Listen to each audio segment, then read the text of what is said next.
সুদর্শন চক্র কি? পুরাণ মতে মহাভারতের সবচেয়ে শক্তিশালী অস্ত্র হল সুদর্শন চক্র। এটি শ্রী বিষ্ণুর এক ঐশ্বর্যশালী অস্ত্র। সুদর্শন শব্দের অর্থ যা দর্শন করলে সৌভাগ্য লাভ হয় অথবা অত্যন্ত সুন্দর। পুরাণে বলা হয়েছে ময়দা দানব সুদর্শন চক্র নির্মাণ করেছিলেন এবং দেবরাজ ইন্দ্রদেবকে দেন। পরে তা শ্রী বিষ্ণুর হাতে আসে। আবার কিছু গ্রন্থে উল্লেখ আছে বিশ্বকর্মা দেব এই চক্র নির্মাণ করে শ্রী বিষ্ণুকে অর্পণ করেন।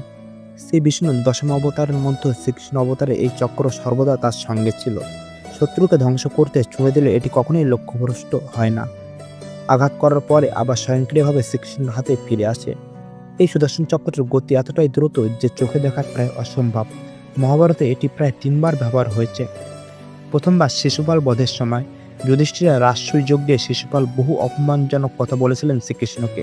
100 বার অপরাধ ক্ষমা করার পর 101তম অপরাধে কৃষ্ণ সুদর্শন চক্র দিয়ে শিশুপালকে বধ করেন। দ্বিতীয়বার অশ্বত্থামার ব্রহ্ম প্রতিহত করতে লেগেছিল।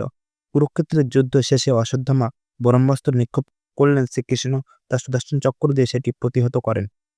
তৃতীয়বার জয়দ্রথ বধের সময় 13তম দিনে অভিমন্যু হত্যার পর 14তম দিনে অর্জুন প্রতিজ্ঞা করেন সূর্যাস্তের আগে জয়দ্রথকে হত্যা করবেন।